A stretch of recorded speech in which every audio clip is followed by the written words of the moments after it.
하나님 말씀 사도행전 18장 1절부터 11절까지의 말씀입니다. 신약 219쪽 정도 됩니다. 사도행전 20번째 시간, 침묵하지 말고 말하라, 침묵하지 말고 말하라는 제목으로 하나님의 말씀 전하겠습니다. 바울이 아테네를 떠나서 이제 고린도에 도착을 합니다. 서쪽으로 더 이동을 한 것입니다. 고린도는 항구가 두 개가 있습니다. 굉장히 많은 사람들이 오가겠죠. 그리고 아주 부유한 상업 도시입니다. 사람들이 많이 왔다 갔다 합니다. 항구가 두 개나 있습니다. 음란한 도시가 되었습니다. 성적인 방종으로 유명합니다. 영어에 코린디언스라는 말이 있는데 이건 고린도 사람들을 가리킵니다. 근데 그건 다른 뜻으로 방탕한 이런 뜻이고, 옛날 말로는 남봉꾼 이런 뜻입니다. 그 말인즉슨 고린도 하면 음란함으로 아주 유명한 도시입니다. 그러니까 그리스에서 가장 세속적인 도시예요. 예술의 중심이기도 하지만 이렇게 세속적인 도시에 예수님 믿는 사람들이 나올까요? 사람들이 많으면 죄도 많죠. 오염이 돼 있죠. 서울에서 나서 자라가지고 진짜 복잡하고 사고도 많고 별 사람 다 있고 매일 새로운 사람들을 만나고 사건 사고가 터지는 그 복잡한 대도시, 어떤 때는 굉장히 싫기도 하거든요. 하지만 사람이 있는 곳에 반드시 복음이 떨어져야 합니다. 왜냐하면 어부들은 물고기 많은 곳에 가잖아요. 제가 이번에 우리 옥산 보니까 낚시꾼들이 끊이질 않아요. 붕어가 엄청 많이 잡히나 봐요. 그러니까 낚시꾼들, 어부는 물고기 많은 곳에 모이게 돼 있거든요. 그래야 잡을 수 있잖아요. 그러니까 사람들이 많은 곳은 시끄럽고 복잡하고 죄도 많고 오염돼 있지만 거기에 복음의 씨앗이 떨어지면 하나님께서 풍성한 구원의 열매, 부흥의 열매를 맺어 주시는 것입니다. 고린도에 그런 역사가 일어난다니까요. 그런데 이렇게 어려운 땅에 먼저 해야 될 일이 있습니다. 밭을 갈아야 돼요. 아침에 제가 권사님 집사님하고 말씀 나눠보니까 이제 이번 주에 모내기를 할 건데, 모내기 하기 전에 논을 투드려야 된다고 하시더라고요. 그게 로터리 치는 거죠. 투드리는 거죠. 쟁기질하는 거죠. 제가 사택 뒤에 텃밭에 상추씨를 뿌렸습니다. 부푼 꿈을 안고 체험학습을 한 겁니다. 근데 씨를 뿌렸는데 아무리 기다려도 아무것도 안 나와요. 그대로 있어요. 야, 이거 참, 씨도 나를 무시하는구나. 내가 농사를 할 줄 모른다고. 그대로 있는 거예요. 그런데 시간이 흐르면서 비가 내리고 그리고 온도가 점점 올라가잖아요. 싹이 나오더라고요.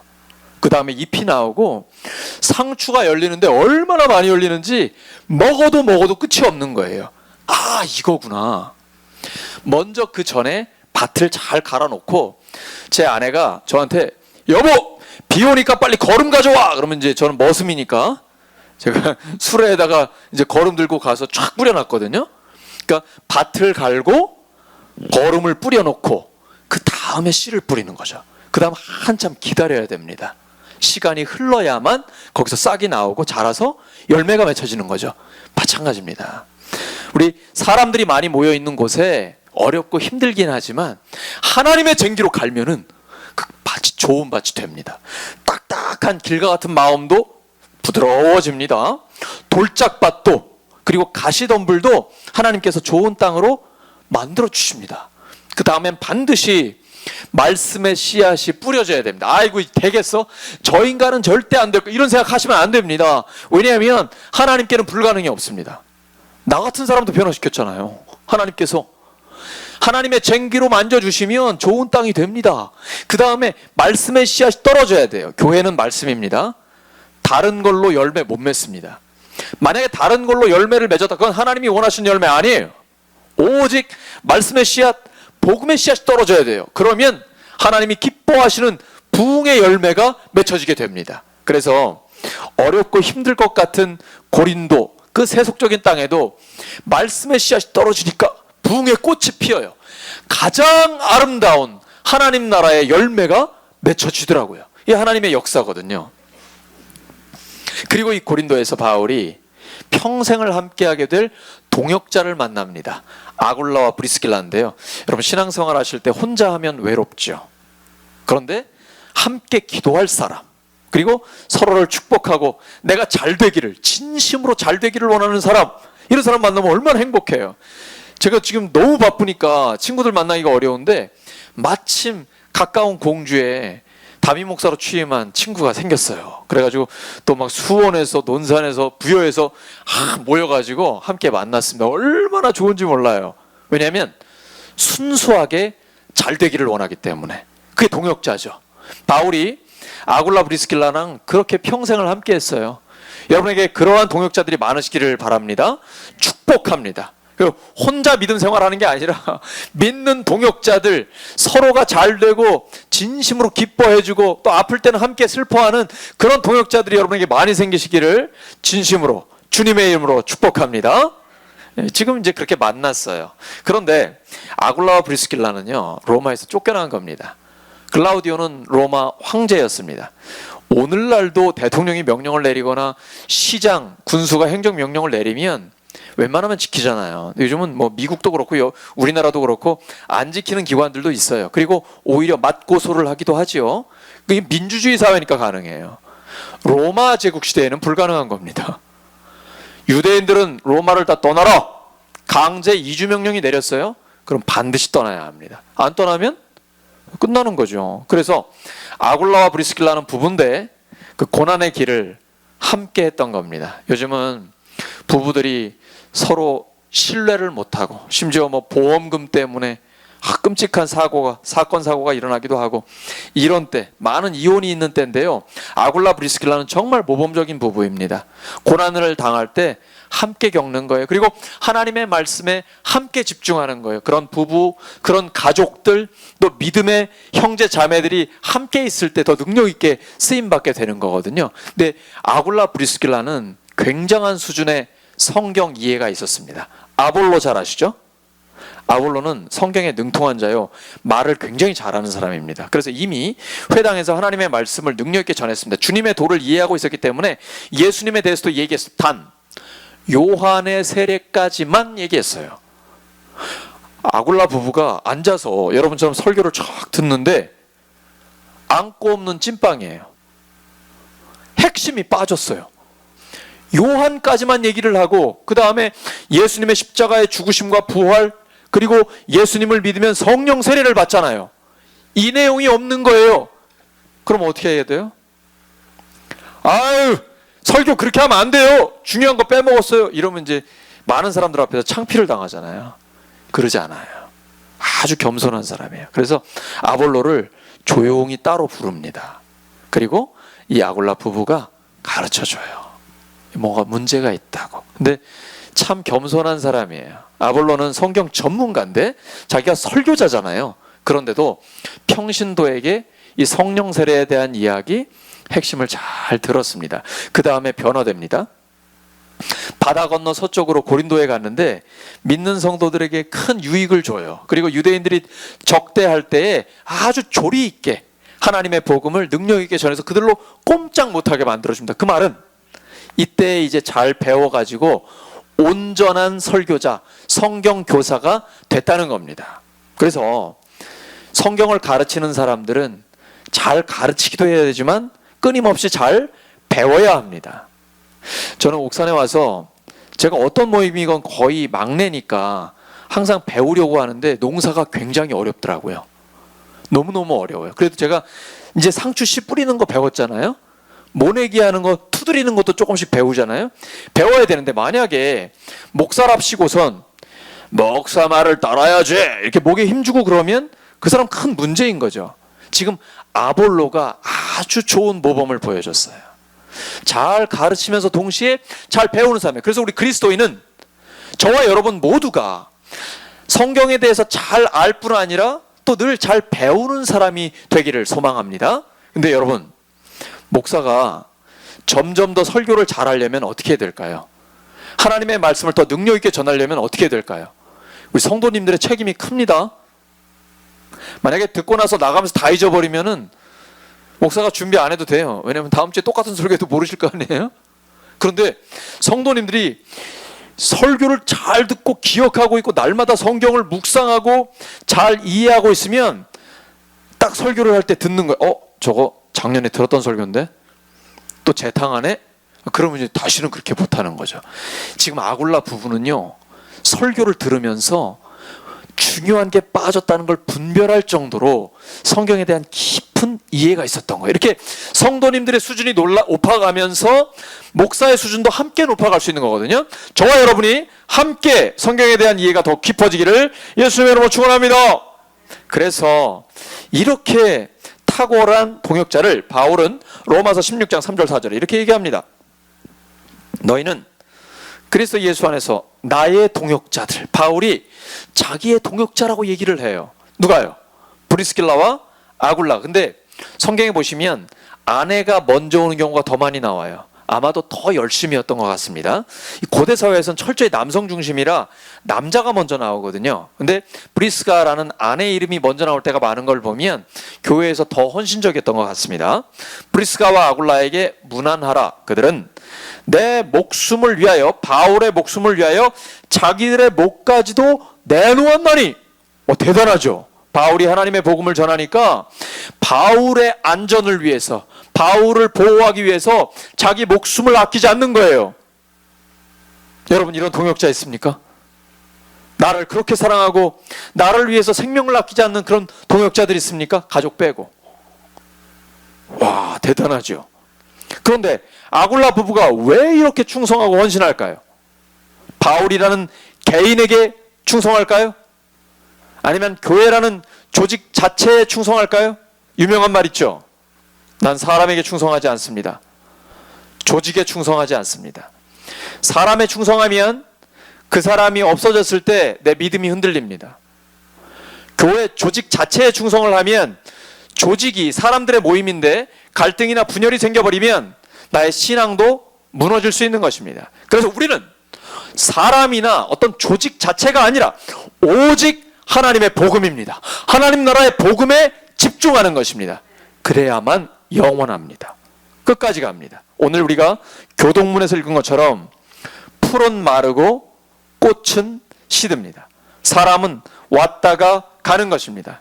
세례 요한도 비추는 등불과 같았습니다. 예전에는 호롱불처럼 기름으로 하는 거기 때문에 기름 없어지면 불은 꺼지는 것이죠. 사람은 왔다가 사라집니다. 하지만 하나님의 말씀은 영원합니다. 그래서 신앙생활은 영원함에 집중하셔야 됩니다. 하나님의 말씀, 말씀대로 사는 사람, 여기에 집중할 때 우리의 믿음이 영원히 흔들림이 없는 것입니다. 로마서 16장 3절 4절에 보시면 나뿐 아니라 이방인의 모든 교회도 그들에게 감사한다라고 브리스가와 아굴라의 공로를 이야기하고요. 로마에서는 그 가정의 교회가 모이기도 했습니다. 사람이나 교회 조직에 자체에 헌신하는 게 아니라 하나님의 복음, 하나님 나라에다가 헌신하는 것, 이것이 영원히 변함없는 헌신이 되는 것입니다. 이때 마케도니아에서 실라와 디모데가 합류를 하게 됩니다. 디모데는 바울에게는 아들 같은 제자입니다. 실라는 동역자죠. 바울이 혼자 회당에서 복음을 전할 때는 열심히 하기는 했는데 천막 만드는 생업도 해야 되고 여러 가지 복잡하게 했습니다. 그런데 동역자들이 내려오니까 영적으로 큰 힘을 얻게 됐어요. 우리도 그렇잖아요. 나 혼자 예수님 믿는 게 아니라 뜻을 같이 하는 사람, 직장에서건 이웃에서건 함께 기도하는 사람, 뜻을 같이 하는 사람 있으면 큰 힘을 얻잖아요. 그래서 하나님의 말씀에 붙잡혀 능력 있게 복음을 전하게 됩니다. 우리의 삶도 말씀에 붙잡히기를 원합니다. 하나님의 말씀에 붙잡혀서 능력 있게 쓰임 받기를 원합니다. 그런데 그 말씀을 듣는 사람들이 거부하는 거예요. 심한 사람은 욕설을 막 퍼붓는 거예요. 그래서 바울이 항의의 표시로 옷에서 먼지를 털어버렸습니다. 무슨 뜻일까요? 나는 말씀을 전하는 책임을 다했다는 거죠. 여러분들이 거부했기 때문에 나에게는 이제 더 이상 책임이 없다. 당신들의 책임이요 하면서 떨어버리는 거예요. 그리고는 구원의 말씀의 가치를 아는 사람, 그 가치를 인정하는 사람들을 찾아가서 하나님의 말씀을 전하게 됩니다. 1년 6개월이나 머물러요. 사실 다른 곳에는 이렇게 오래 있지 못했습니다. 하지만 여기에서는 하나님의 보호하심과 특별한 은혜가 있었기 때문에 가능합니다. 여기서 거부를 하니까 회당 바로 옆에 있는 디도 유스토라는 이방인, 하나님을 경외하는 사람의 집에 들어가게, 거기서 머물게 됩니다. 그리고 회당장 그리스포도 예수님을 믿게 되고 많은 그리스도인들이 회심하게 됩니다. 여러분, 안 될 것 같잖아요. 고린도가 이렇게 어려운 도시고 복잡하고 죄가 많은 도시인데 하나님의 말씀의 씨앗이 떨어지니까 믿는 자들이 나온다니까요. 하나님의 역사하면 됩니다. 성령이 능력으로 역사하시면 되는 거예요. 그래서 많은 그리스도인들이 생겨서 교회가 세워집니다. 사도행전 18장 9절 10절에 보시면 오늘 본문의 핵심입니다. 지금 바울에게는 굉장히 중요한 시기거든요. 그동안도 고난을 당했지만 앞으로도 생명이 위태로워져요. 그런데 하나님께서 미리 말씀해 주셨습니다. 여러분 본문 보시죠. 하나님이 말씀하십니다. 두려워하지 말며 침묵하지 말고 말하라. 내가 너와 함께 있으니 아무도 너에게 손을 대어 해하지 못할 것이다. 이 도시에는 나의 백성이 많다. 침묵하지 말고 말하라는 거예요. 여러분 어렵고 힘들잖아요. 그러면 좀 쉬고 싶지 않습니까? 그리고 핍박자가 너무 많으니까 조용히 있고 싶거든요. 우리가 직장에서 또 어디 일터나 이웃들과의 관계 속에서 내가 예수님 믿는 거 이렇게 표 안 내고 싶거든요. 왜냐하면 내가 예수님 믿는다라는 걸 알게 되면 부담스럽잖아요. 그리고 예수 믿는 사람답게 살아야 되잖아요. 말 한마디를 해도 행동을 해도 돈을 써도 성도다운 삶을 살아야 되잖아요. 너무 부담스러우니까 그냥 조용히 사는 거거든요. 그런데 요즘 동성애자들도 또 여러 가지 자기의 권리를 주장하는 사람들도 데모도 하고 다 자기 자신의 정체를 드러내잖아요. 근데 왜 예수님을 믿는 사람들은 뭐가 부끄러워서 내가 믿는다는 걸 드러내지 못합니까? 예수님을 부끄러워하면 예수님께서도 나를 부끄러워하신다고 말씀하셨습니다. 우리는 당당하게 하나님의 말씀을 선포하고 그 복음에 합당한 삶을 살기를 소망합니다. 하나님 말씀하십니다. 침묵하지 말고 말하라. 내가 너와 함께 있겠다 라고 말씀하세요. 그런데 하나님이 이렇게 보호하신다고 약속하셨는데요, 요 얼마 뒤에 반대하는 유대인들이 바울을 끌고 법정으로 갑니다. 하나님 약속하셔놓고 안 지키시는 건가요? 근데 약속을 잘 보시면 고난이 아예 없을 거다라고 말씀하신 게 아니죠. 고난이 있을지라도 하나님께서 보호하시겠다라는 말씀입니다. 예수님을 믿고 왜 이렇게 고통을 당해야 되나? 왜 나는 이렇게 어려워야 되나? 이런 생각을 할 때가 있잖아요. 근데 누구나 그렇습니다. 하지만 하나님께서 모든 걸 합력해 선을 이루어 주십니다. 이 땅에 사는 동안 어려움이 있는 게 당연합니다. 예수님도 마귀에게 시험을 당하셨습니다. 고통을 당하셨고 살이 찢기시고 채찍을 맞으시고 면류관, 가시면류관을 쓰셨고 우리를 위해, 우리의 죄를 위해서 십자가에 죽어주셨거든요. 그러나 부활로서 최종적인 승리를 이루어 주셨습니다. 우리도 이 땅에 예수님 믿고 살아갈 때 어려움이 있습니다. 당연합니다. 근데 하나님께서 보호해 주십니다. 마태복음 끝장 끝절 볼지어다 내가 세상 끝날까지 너희와 항상 함께 있으리라. 그 약속이거든요. 고린도전서 2장 3절을 보면 바울이 고린도에 왔을 때 그 심정이 얼마나 어려웠던가 이 얘기합니다. 내가 너희 가운데 거할 때 약하고 두려워하고 심히 떨었노라. 지도자가 이런 모습 보이면 되나요? 바울은 정직합니다. 자기가 목숨 걸고 복음을 전하는 사람이지만 고린도에 왔을 때는 마음이 약해졌어요. 두렵고 떨렸어요. 그리고 그걸 솔직하게 이야기합니다.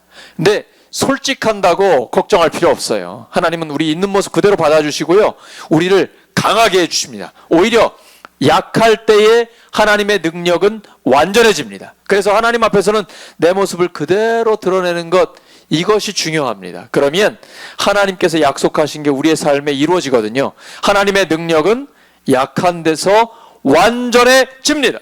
그런데 바울이 아무리 힘들어도 반대자들이 그냥 눈에 불을 켜고 그를 죽이려고 해도 흔들림이 없어요. 그리고 내 인생은 왜 이러나 자기 연민에 빠지지 않고요, 부정적으로 생각하거나 나는 왜 이렇게 힘들까, 무슨 자괴감에 이런 거 전혀 없어요.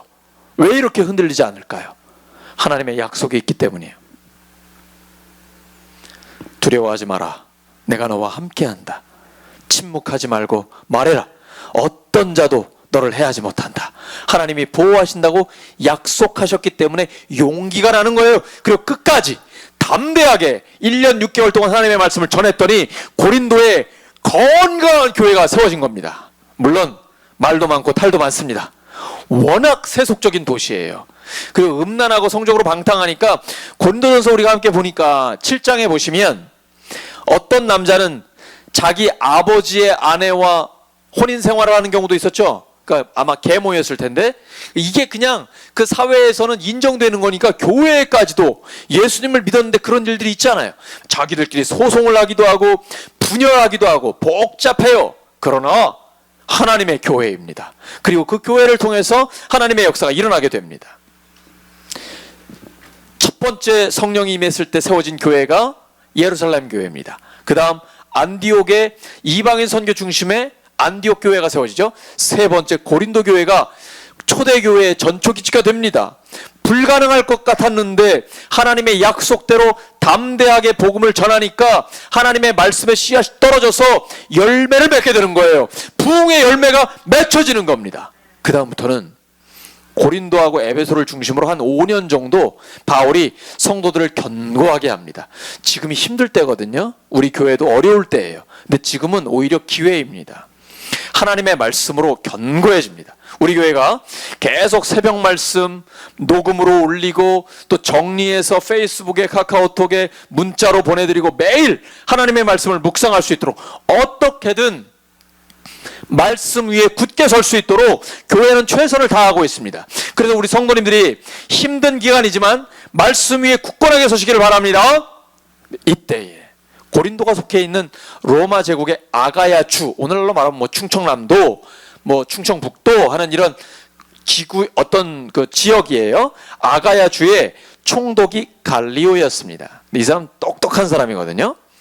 소송이 들어왔는데 딱 보니까 이건 무슨 범죄도 아니고 흉악범도 아니에요. 그러니까 자기가 재판할 일이 아닌 겁니다. 유대인들의 언어, 명칭, 율법 문제, 종교 분쟁이라는 걸 알았어요. 꿰뚫어 본 거죠. 그래서 내가 판단할 일 아니다. 당신들끼리 알아서 하시오. 그리고 재판정에서 쫓아내버렸어요. 그랬더니 이상한 일이 나옵니다.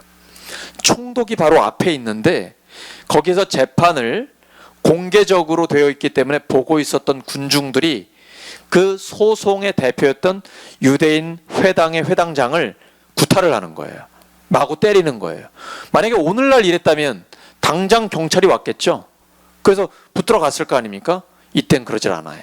유대인들이 나라를 잃었기 때문이에요.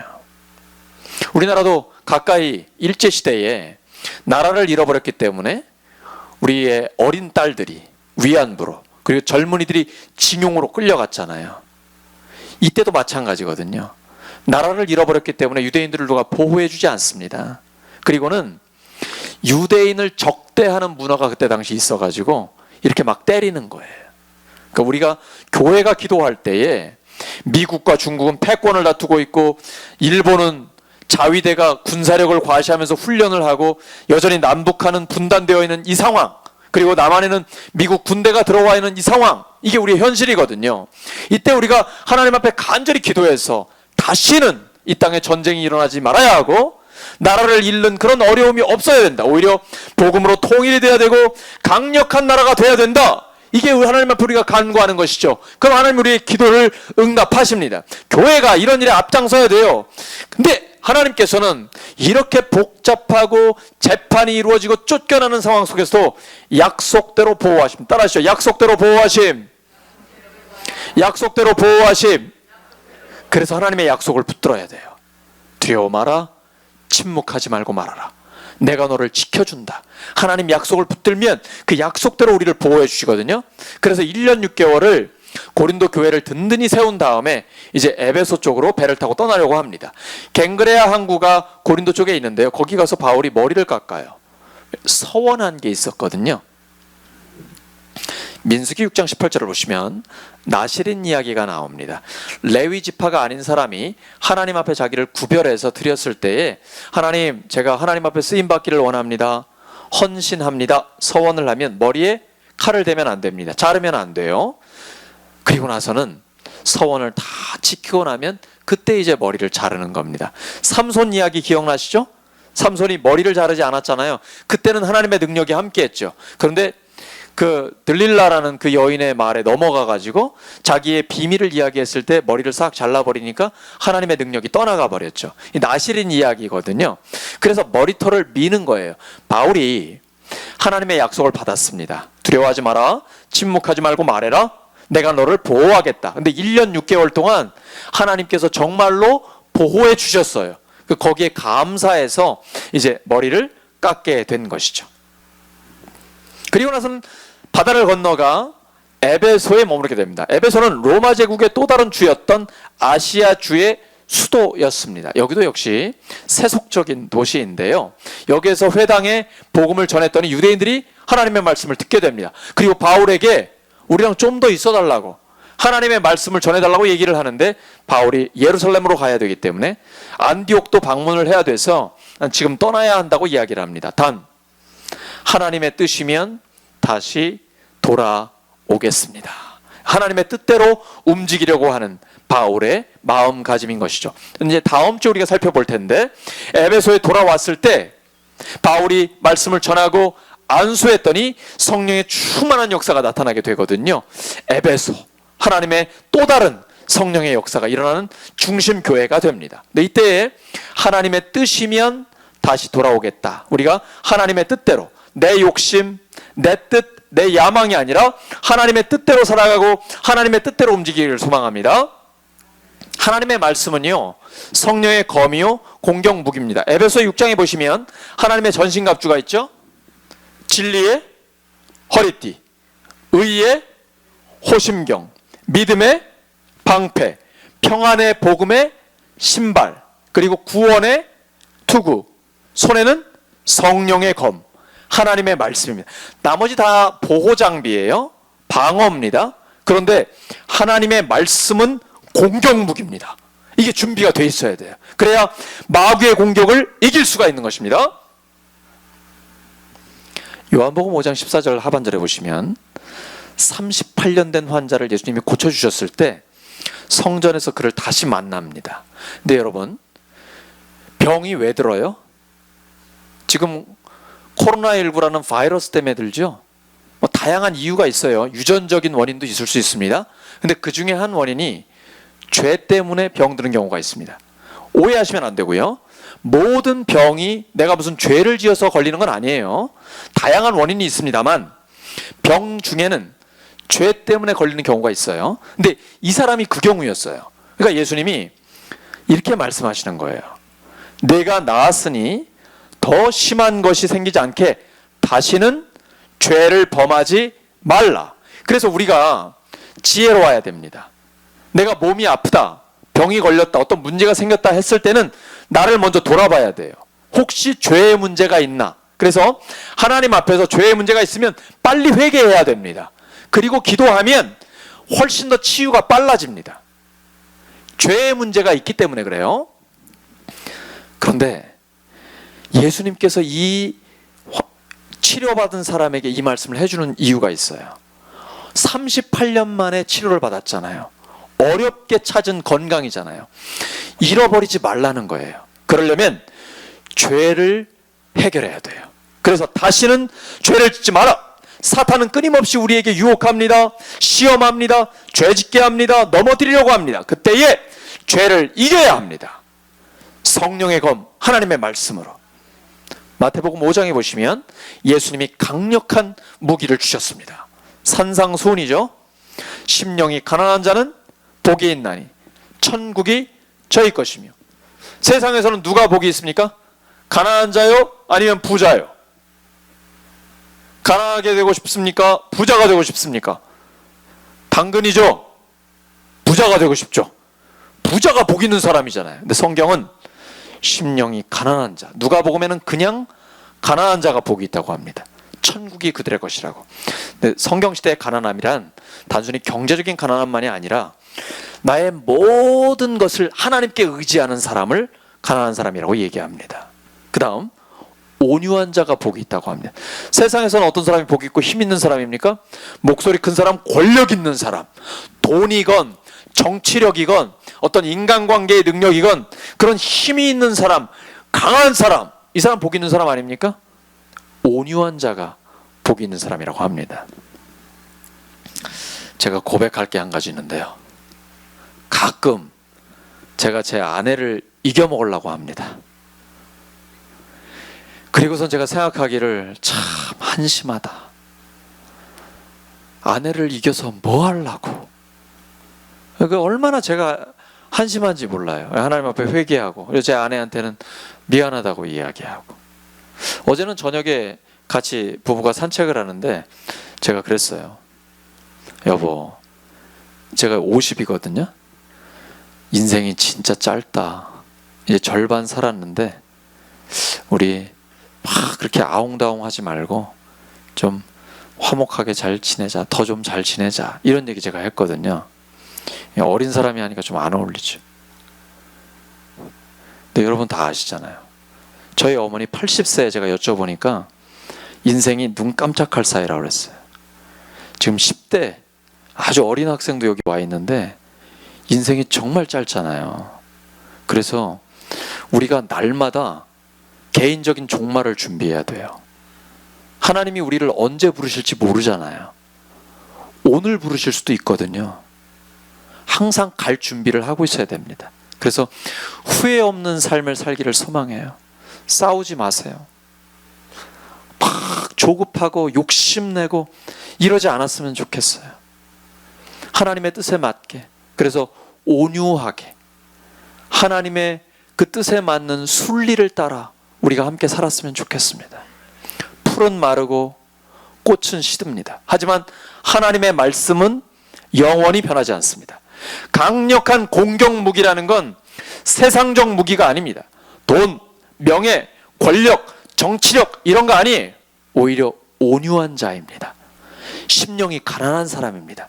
그리고 지금 미국이 핵실험을 하려는 움직임이 나온다고 언론에 공개가 됐습니다.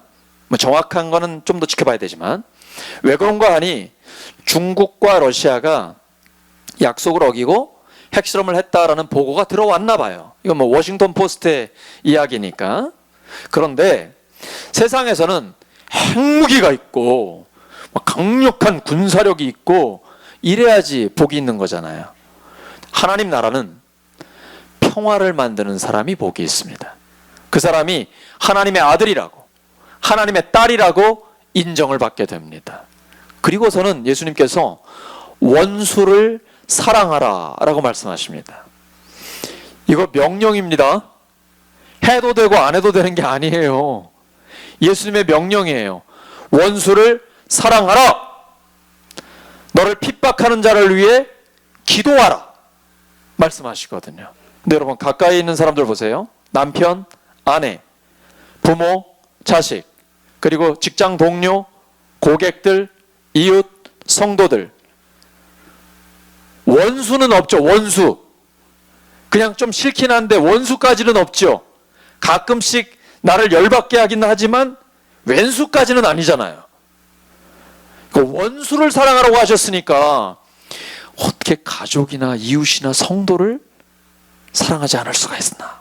이 하나님의 말씀이 내 마음에 새겨지기를 원합니다. 우리에게 주시는 강력한 복입니다. 원수를 사랑하라. 너를 핍박하는 자를 위하여 기도하라. 이게 우리에게 주신 강력한 공격 무기입니다. 오늘 말씀 정리합니다. 침묵하지 말고 말하라. 이게 하나님께서 우리에게 주시는 약속이요 우리에게 주시는 사명입니다. 하나님이 보호하시겠다고, 끝까지 지켜주시겠다고 말씀하여 주셨습니다. 그래서 하나님 나라의 복음에 헌신된 그리스도인 돼서 끝까지 하나님 앞에 쓰임받은 우리 모두 되기를 예수님의 이름으로 축원합니다.